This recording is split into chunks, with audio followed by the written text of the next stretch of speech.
guys, welcome back to Embers and Ash. My name's Ashley, if you didn't know, and I am finally giving you a room tour of the kids' room. I know it has taken a while to get to this point because it actually took me a while to finish the room. I really wanted to do this intentionally and create a space that will grow with our children. If you don't know, I have a son who is coming up on 2 years old in a couple months, and I'm pregnant with our second. I'm 22 weeks pregnant, and we live in 800 square feet, 2 bedrooms, so the children have to share a room, which is kind of a new thing for our generation, common with people my age. So I want to share how we're doing it, how we're going to make it work, how the room will grow with our children. My intentionality with this space was I wanted it to be a fun, adventurous, curiosity-inducing type room, not just aesthetic and beautiful, but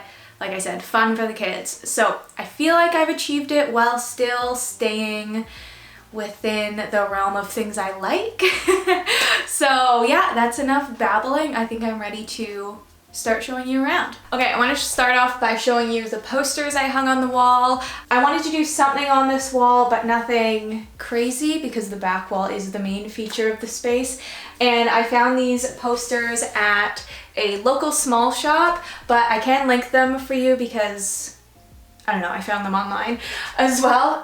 So I got the bees and honey poster because Josh and I used to beekeep. We want to do it again, but we're busy renovating a house. That's another story. The trees and the mushrooms, I just find it's like the perfect aesthetic for this woodsy, almost cottagecore, hobbitcore type space. That's what I was going for, and obviously they'll be more educational as the kids get older too. Even now, Rook points at the posters and says mushroom and trees. So that's really fun. I made my own frames for them because this type of frame is actually kind of expensive, like more expensive than it should be.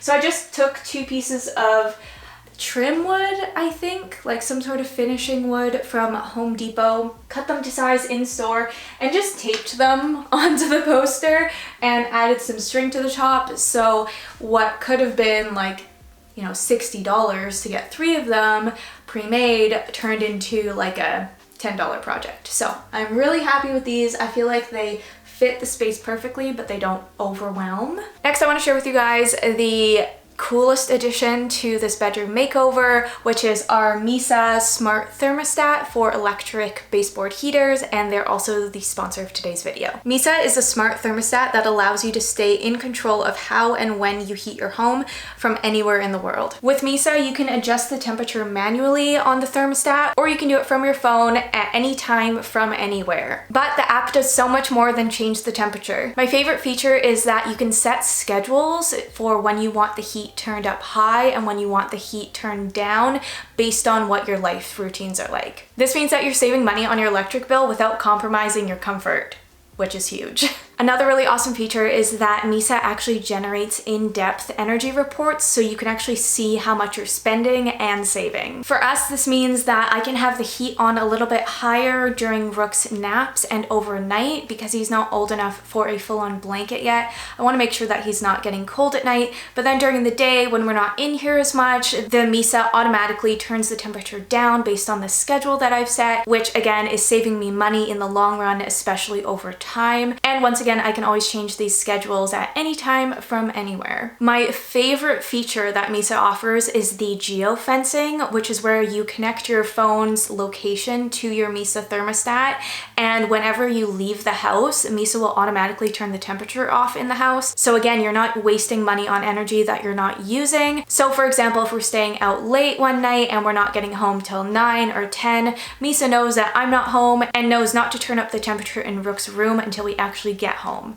So cool. You can also set this up with smart home devices like Alexa and Siri if you have those, which makes it even more convenient. I also have to point out how beautiful and minimalistic it is. It really blends in with any aesthetic that you're going for in your house. It looks so high-end and elevates any room. Also, if you're wondering, Misa Baseboard is compatible with electric baseboard, fan forced, in-ceiling radiant heating, and hydronic baseboard. Also, Misa has products for electric in-floor heating and mini split heat pumps. So if you're interested in saving money on your heating bill, check out the link in the description to get a Misa of your own and use my discount code to get 10% off your first purchase. Thank you to Misa for sponsoring today's video. Now let's move on to the rest of the space. Now on to the main event of this space, which is the decals. So I was looking online for wallpaper options, decal options, really just looking for something that would fit the space well, and oh my gosh,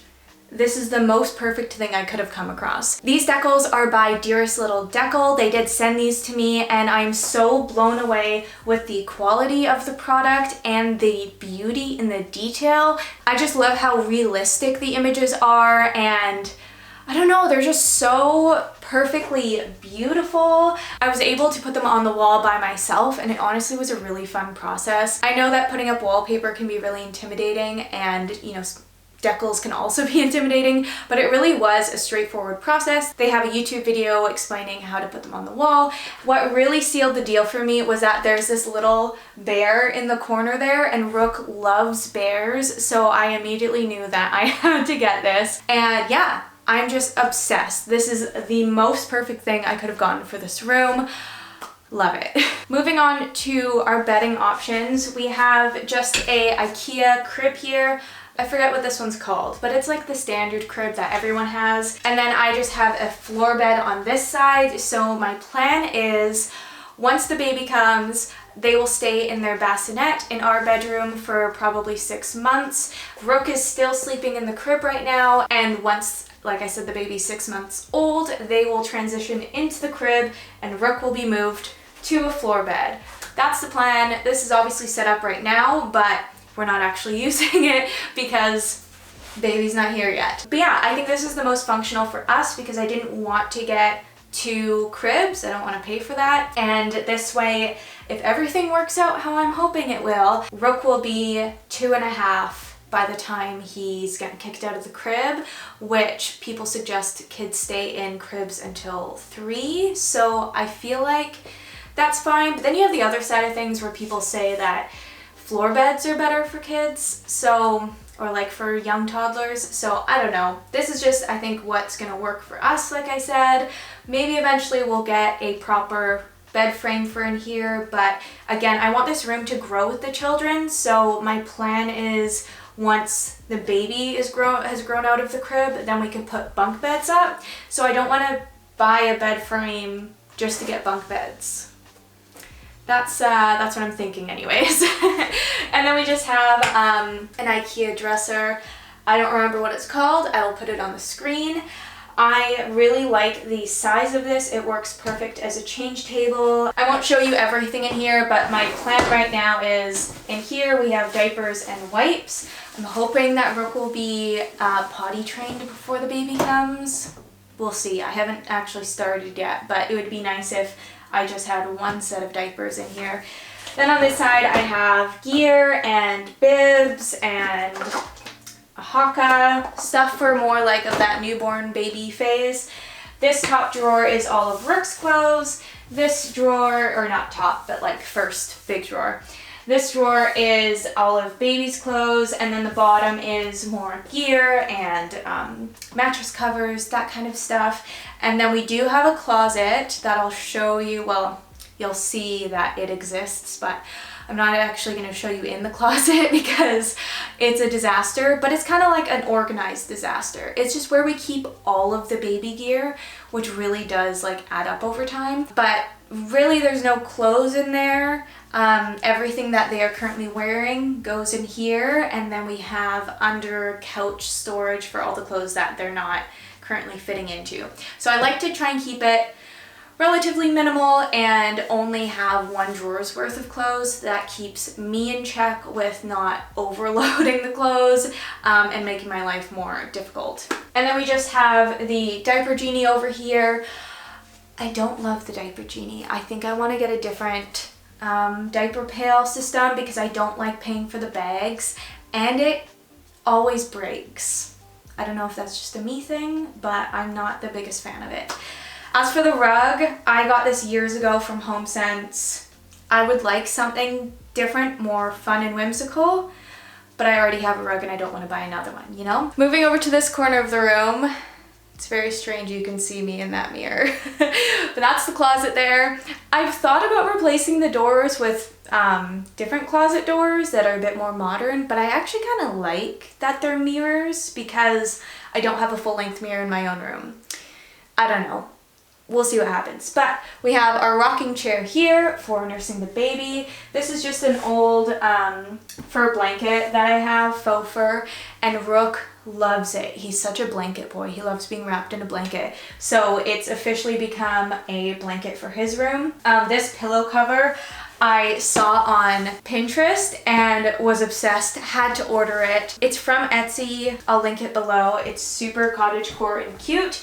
And then up here we have some shelves that Josh made and I am obsessed. They're live edge fur that we've just had kind of sitting around in the garage for years, or we haven't had the garage for years, but we've had the wood for years, and cut them down to size and they couldn't be more perfect for the space. I know it's really common for people to have children height shelves so that your kids can like reach their own stuff, but it kind of stresses me out. So I got rid of our shelves that were low because we'd put books on it and the books would just get thrown around. So no more low shelves.